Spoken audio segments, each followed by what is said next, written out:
ஓம் சரணாகத தீனார்த்த பரித்ராணபராயணே சர்வஸ்யார்த்திகரே தேவி நாராயணி நமோஸ்துதே. வணக்கம் நேர்களே, இது மகாலட்சுமி ஜோதிடம் வழங்கும் காலச்சக்கரம். உங்கள் அன்பு ஜோதிடர் ஸ்ரீராம்ஜி பேசுகிறேன். அனைவரும் நலமுடன் இருக்கிறீர்களா? நன்றாகத்தான் இருப்பீர்கள், நன்றாக இருக்க வேண்டும். இன்றைய காணொளியில் நாம் காண இருப்பது ராசியில் குரு பகவான். இதான் தலைப்பு. இயற்கை சுபர்களில் முதன்மையானவர் குரு பகவான். இவர் அதிமித்திரரான சந்திரனோடு இணையும் போது அது ராசி ஸ்தானத்தில் குரு பகவானின் இணைவு அப்படிங்கிறது மாதிரி வரும். இப்போ உங்களுக்கு சந்திரன் எங்கே நிற்கிறாரோ அதான் உங்கள் ராசி, ஜென்ம ராசி. சந்திரன் எங்கே போயிட்டுருக்காரோ அதான் ஜென்ம நட்சத்திரம். இந்த ராசி நட்சத்திரத்தோட குரு பகவான் இணையிறது தான் ராசியில் குரு பகவான்கிற அமைப்பு. இது எப்படி பார்த்தாலும் ஒரு நல்ல இணைவு தான். குருச்சந்திர இணைவு அப்படிங்கிறதுல கஜகேசரி யோகம், குருச்சந்திர யோகங்கிற 2 யோகங்கள் ஆக்டிவேட் ஆகும். அதே நேரத்தில் 12 ராசிகளுக்கும் இவங்க ஒரே மாதிரி பலன்களை கொடுத்துருவாங்களான்னு கேட்டால் அது கொஞ்சம் கூட குறைய தான் இருக்கும். அந்த வகையில் மேஷம் முதல் மீனம் வரையிலான ராசிகளில் இவர்களுடைய இணைவு அப்படிங்கிறது எப்படி இருக்குங்கிறத பார்க்கலாம். முதல் பாயிண்ட், சந்திரன் எங்கே நிற்கிறாரோ அது உங்கள் ராசி. அந்த இடத்துல குரு சேரும்போது அது ராசியில் குரு பகவானுடைய இணைவு. நீங்கள் வேறு வேறு லக்னங்களில் பிறந்திருக்கலாம். இங்கே லக்னம் என்பது மாறும். ராசி என்பது சந்திரனும் குருவும் நின்ற வீடு தான் உங்களுடைய ராசியாக வருங்கிறதையும் ஞாபகத்தில் வச்சுங்க. இப்போ மேசத்தில் குரு சந்திரன் இணைவு, இது ஒரு சிறப்பான அமைப்புங்க. ஏன்னா மேசராசிக்கு குருவும் நல்லவர், சந்திரனும் நல்லவர். 4, 9ஆம் அதிபதிகளுடைய இணைவு அப்படிங்கிற மாதிரியும் 4, 12ஆம் அதிபதிகளுடைய இணைவு அப்படிங்கிற மாதிரியும் மேச ராசிக்காரங்களுக்கு வரும்.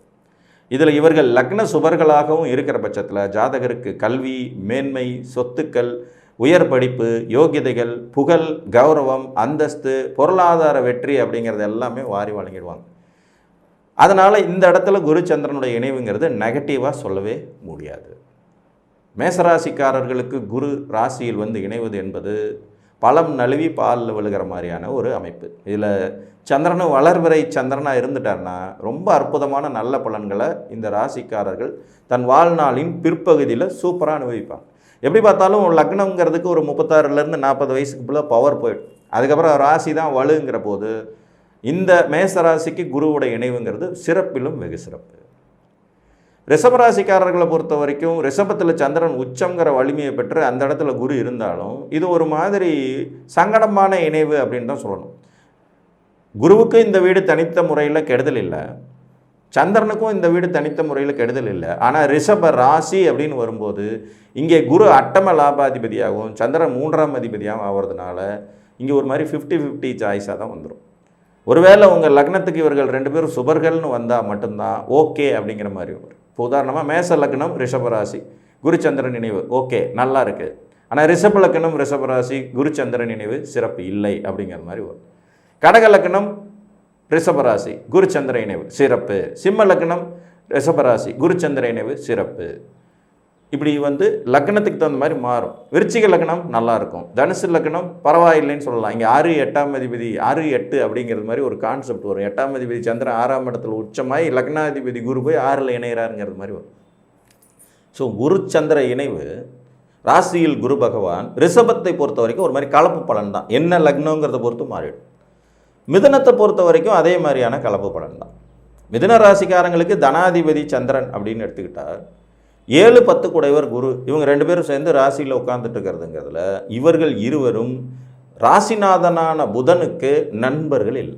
இதில் சந்திரன் புதனை நட்பாக்கிறதுனாலும் புதன் சந்திரனை எதிரியாக கருதுறவருங்கிறதுனால இந்த ராசியில் குரு பகவானுடைய இணைவு, அதாவது ரிஷபராசியில் இணைவுக்கு எந்த மாதிரி பலனோ அதே மாதிரி தான் மிதுன ராசியில் இணைவுக்கு குருச்சந்திர இணைவு ஒரு மாதிரி கலப்பு பலன்களை தரக்கூடியது தான். நன்மைகளும் இருக்கும், கெடுதலும் இருக்கத்தான் செய்யும். கடகராசியில் குருச்சந்திரன் இணைவு, கடகராசியாக நீங்கள் இருந்து அங்கே குருவின் சந்திரன் இணையிறது மேசம் மாதிரியே தான். எடுத்து வைத்தாலும் கொடுத்து வைத்த அமைப்புங்கிற மாதிரி மிகச்சிறந்த ராஜயோகத்தை, முன்னேற்றத்தை, பொருளாதார வெற்றியை, வளர்ச்சியை, யோகிதைகளை, கௌரவத்தை, புகழை, அந்தஸ்தை கொடுத்துரும். பின்வயது வாழ்க்கையெல்லாம் கண்ணில் ஒத்திக்கிற மாதிரி இருக்கும். ரொம்ப சிறப்பானது ஒரு வளர்ச்சி, முன்னேற்றம், யோகங்கள்ங்கிறது கிடச்சிக்கிட்டே இருக்கும். சொத்து மேல் சொத்து சேர்றது, குழந்தைகள் பிறந்த பிறகு வாழ்க்கையில் நல்ல உயரத்துக்கு போகிறதுன்னு நிறைய நற்பலன்களை தரக்கூடிய அமைப்பாக போயிடும். ஸோ கடகத்தில் இந்த குருச்சந்திர இணைவு ஒரு அற்புதமான அமைப்பு. சிம்மத்தில் இந்த குருச்சந்திர இணைவு, சிம்மராசி குரு கூடவே இருக்கார். நல்ல விஷயம், அரசு வேலை கிடைப்பது, அப்பாவின் சொத்து கிடைப்பது, வெளிநாட்டு வாழ்க்கை கிடைப்பது, பொருளாதார முன்னேற்றம் கிடைப்பதுன்னு இங்கேயும் வந்து கிட்டத்தட்ட பார்த்திங்கன்னா 90% மேலே நல்ல பலன் பின் வயது வாழ்க்கைகளில் சிறப்பாக இருக்கும். பொதுவாக குருச்சந்திர இணைவு வந்து உங்களுடைய லைஃபோட செகண்ட் ஹாஃபில் ரொம்ப நல்ல பலனை தரக்கூடிய ஒரு அமைப்பு. ஏன்னா ராசி பேசணும் இங்கே. ராசியின் வலிமை என்பது எப்போதும் லக்னத்திற்கு பின்னாடி அப்படிங்கிற மாதிரி வந்துருங்கனால ஒரு 36 வயசுக்கு பிறகு இருக்கக்கூடிய லைஃப் எந்த அளவுக்கு சேஃபாக இருக்குங்கிறதுக்கு இந்த குருச்சந்திர இணைவு நல்லாயிருக்கும். நார்மலாக எல்லா லக்னத்துக்கும் குருச்சந்திர இணைவுங்கிறது சிறப்பு தான். ஆனால் தனது நண்பர்களின் லக்னங்களுக்கு கூடுதல் சிறப்பு. சரி, இந்த நண்பர்களின் லக்னம்ங்கிறது எங்கே வருது? மேசம், விருச்சிகம், தனுசு, மீனம், கடகம், சிம்மம். இந்த 6 லக்னங்களுக்கு இவங்க வந்து கூடுதல் சிறப்பாக குருச்சந்திர இணைவு அப்படிங்கிறது வந்துடும். பாக்கி இருக்கக்கூடிய ஒரு 6 லக்னங்களுக்கு ஒரு மாதிரி கலப்பு பலன்கள் தான். மத்தியமம் அல்லது சிறப்பு அல்லது ஒரு சுமாரான பலன் அப்படிங்கிற. இப்போ ரிஷபத்துக்கு பார்த்திங்கன்னா சுமார், மிதுனத்துக்கு பார்த்திங்கன்னா சுமார், கன்னிக்கு பார்த்திங்கன்னா சுமார் தான். கன்னிக்குமே இது வந்து முதல் திருமண தோல்வியை கொடுத்து 2வது திருமணத்தை கொடுத்து அப்படிங்கிற மாதிரி ஒரு மாதிரி குழப்பத்தை கொடுக்கக்கூடிய ஒரு அமைப்பு. துலாத்துக்கு மீடியம், மகரத்துக்கு மீடியம், கும்பத்துக்கு மீடியம். அப்போ தன்னுடைய அணி லக்னங்களான 6 லக்னங்களுக்கு இந்த குருச்சந்திர இணைவுங்கிறது ரொம்ப சிறப்பாகவும், எதிரி அணி லக்னங்களுக்கு சுமாரான பலன்களையும் போனா போகுதுங்கிற மாதிரியான பலன்களையும் தான் கொடுக்கும். கன்னி ராசியில் குரு சந்திரன் இணைவு. இந்த இடத்துல பார்த்திங்கன்னா 11ஆம் அதிபதி ராசியிலையும் 4, 7 கூடிய குரு ராசிலையும் இருக்கிற மாதிரி வரும். இதில் குரு வந்து கொஞ்சம் டிஸ்டர்ப் ஆகிற வீடு புதனுடைய வீடு. அப்போ இதுவுமே வந்து பார்த்திங்கன்னா கிட்டத்தட்ட வந்து 60% நெகட்டிவ் பலனும், ஒரு 40% தான் பரவாயில்லை அப்படிங்கிற மாதிரியான நிலையை கொடுக்கும். துலாம் ராசியில் குரு சந்திரன் இணைவு அப்படிங்கிறது வந்து லக்னம் வந்து சுப லக்னமாக இருந்துச்சுன்னா பிரச்சனை ஒன்றும் இல்லை. இப்போ மேச லக்னம் துலா ராசி ப்ராப்ளம் இல்லை. ஆனால் எதிரி லக்னங்களாக இருந்து இங்கே இணைவு அப்படின்னு வரும்போது, உதாரணமாக துலா லக்னம் துலா ராசி குருச்சந்திர இணைவு அப்படிங்கிற மாதிரிலாம் வரும்போது பார்த்திங்கன்னா நிறைய தடங்கல்கள், தொழில்முறை நஷ்டங்கள், தொழில் செஞ்சு கடன்காரன் ஆகக்கூடிய விதி, அடிமை ஜீவனத்தில் அடிக்கடி இடம் மாற்றம், வேலையில் நிலைத்த தன்மை இல்லாமல் போய்டுறதுங்கிற மாதிரியான கலப்பு பலனை தான் கொடுத்துரும். ஸோ இந்த இடத்துலையும் வந்து குருச்சந்திர இணைவுங்கிறது 50-50 சாய்ஸ் தான். உங்கள் லக்னம் என்னங்கிறத பொறுத்து இதனுடைய அமைப்பு வந்து சிறிது மாறுபடும் தன்மை கொண்டதாக இருக்கும்.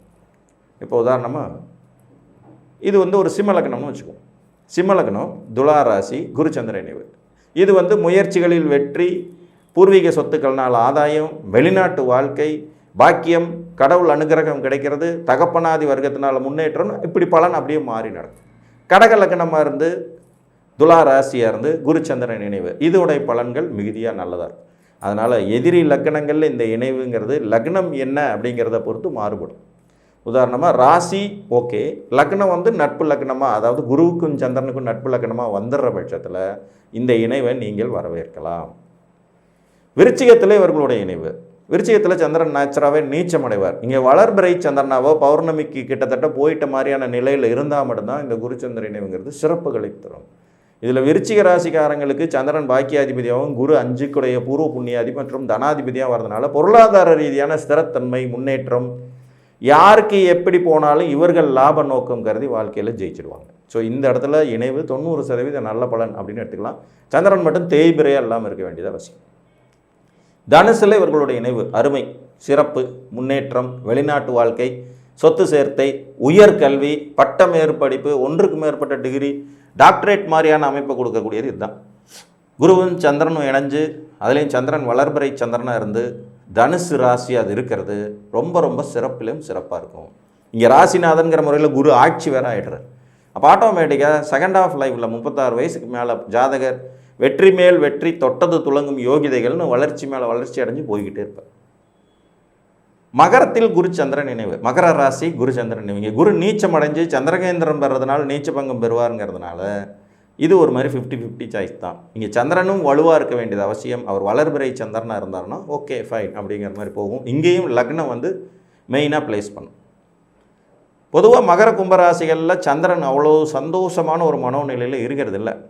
மறைமுகமான புணர்வு தோஷத்தை ஆக்டிவேட் பண்ணக்கூடிய வீடுகள் இவை இரண்டுங்கிறதுனால இந்த இடத்துல குரு மாதிரியான ஒரு இயற்கை சுபர் இருக்கிறது இந்த ராசிக்காரர்களை சற்று ஆசுவாசப்படுத்தும் ஒரு அமைப்பாகவே இருக்கும். இருந்தாலும் இது வந்து முழுமையான சுப இணைவு அப்படின்னு சொல்லிட முடியாது.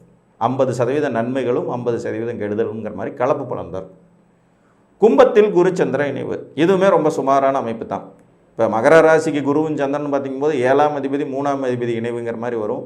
இதிலே குரு 12ஆம் அதிபதியாக வருவார். இப்போ திருமண வாழ்க்கை சிக்கல்கள், தோல்விகள், மறு திருமணம் நடக்கிற வாய்ப்புங்கிற மாதிரி வரும்.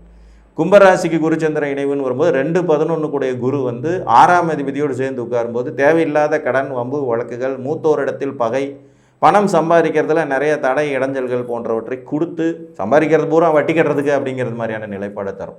ஸோ மகர கும்பத்தில் இவங்களோட இணைவுங்கிறது ஒரு மாதிரி மத்திம பலன் தான். 50% நன்மைகள் இருந்தால் கூடவே 50% நெகட்டிவும் இருக்குங்கிற மாதிரி எடுத்துக்கலாம். மீனத்தில் குருச்சந்திர இணைவு சிறப்புங்க. இங்கே வந்து அவர் ராசிநாதனா ஆட்சி ஆகிடுவார். நீங்கள் எந்த லக்னமாக இருந்தாலும் செகண்ட் ஹாஃபில் லைஃப் நல்லா இருக்கும்னு கேரண்டியாக அடித்து சொல்லிடலாம். மீனத்துக்கு வந்து 10ஆம் இடபதியாகவும் லக்னாதிபதியாகவும் குரு இருப்பார். மீன ராசிக்கு ராசிநாதன் குரு, 10 கூடையவரும் அவரே, 5 கூடை சந்திரனோடு அவர் இணையிறது மனசுக்கு பிடிச்ச மாதிரி தொழில் செய்யும். குழந்தைங்க பிறந்த பிறகு தொழிலில் வளர்ச்சி அடையிறது, முன்னேற்றம் அடையிறது, பின் வாழ்க்கையில் ஸ்திரத்தன்மையோடு முன்னுக்கு வர்றது, வெளிநாட்டு வாழ்க்கை, அசாத்தியமான வளர்ச்சி முன்னேற்றம் போன்றவற்றை தரும் அமைப்பாக போயிடும். இப்போ 12 லக்னங்களில் பார்த்திங்கன்னா ஒரு 6 லக்னங்களுக்கு ரொம்ப சிறப்பாக குருச்சந்திர இணைவு இருக்கும். மேசத்துக்காக இருந்தாலும் சரி, கடகத்துக்காக இருந்தாலும் சரி, சிம்மத்துக்காக இருந்தாலும் சரி, விருச்சிகத்துக்காக இருந்தாலும் சரி, தனுசுக்காக இருந்தாலும் சரி, மீனத்துக்காக இருந்தாலும் சரி, இவங்களுடைய இணைவுங்கிறது ரொம்ப சிறப்பான அந்த பின் வயது வாழ்க்கை மிக நன்றாக இருக்கும் அப்படின்னு அடித்து சொல்கிற மாதிரி இருக்கும். மற்ற ராசிகளுக்கு இணையும் போது லக்னாதிபதியின் நட்பு நிலை பொறுத்து பலன்களில் மாறுபாடு இருக்கும். லக்னம் நட்பாக இருந்து ராசி இந்த மாதிரியான ஒரு இணைவுன்னு வரும்போது சமாளித்து கொண்டு வாழ்வியலில் வெற்றி பெறுவார்கள் அப்படிங்கிற மாதிரியான அமைப்புகள் சிறப்பாக இருக்கும். இப்போ ஒரு உதாரணத்துக்கு பார்த்திங்கன்னா விருச்சிக லக்னம் கும்பராசி குருவும் சந்திரன் இணைவு, பாக்கியாதிபதி சந்திரனும் பூர்வ புண்ணியாதிபதி குருவும் 4ஆம் இடத்துல இணைஞ்சு நிற்கிறார். படிப்புனால உயர்றாரு, வாழ்வியலில் முன்னேறாரு, சொத்து சேர்க்கிறாரு, சொந்தமாக பிஸ்னஸ் பண்ணி சக்ஸஸ் பண்ணுறதுக்கான வாய்ப்புகள் ஏற்படுது. இப்படி பலன் சொல்லலாம்.